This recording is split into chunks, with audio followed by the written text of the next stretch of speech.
এখনো দেশের ক্রিকেটের সবচেয়ে বড় তারকা সাকিব আল হাসান। দেশের জন্য লড়াই করেছেন দেড় যুগেরও বেশি সময়।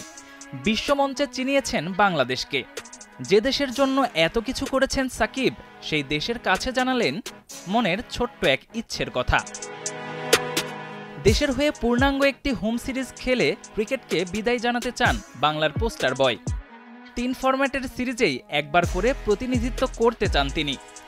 এরপরই সকল ফরম্যাট থেকে নিতে চান অবসর। যদিও সার্বিক পরিস্থিতি মোটেও সাকিবের অনুকূলে নয়, তারপরেও আশাবাদী এই অলরাউন্ডার।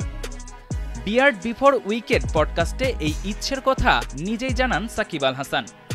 আমি আশাবাদী হোম সিরিজ খেলে বিদায়ের ব্যাপারে, এজন্যই আমি খেলে যাচ্ছি।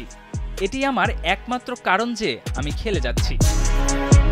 বর্তমানে ইন্টারন্যাশনাল লিগ টি-20তে মুম্বাই এমিরেটসের হয়ে খেলছেন মিস্টার 75। তার আগে খেলেছেন পিএসএল টি10 লিগে। ফ্র্যাঞ্চাইজি ক্রিকেটে নিয়মিত খেললেও 2024 সালের 27 সেপ্টেম্বরের পর বাংলাদেশ জাতীয় দলের জার্সি গায়ে আর মাঠে নামা হয়নি সাকিব আল হাসানের। মাঝে কয়েকবার তার ফিরে আসার সম্ভাবনা জেগেছিল, আশা দেখেছিল ক্রিকেট প্রেমীরা।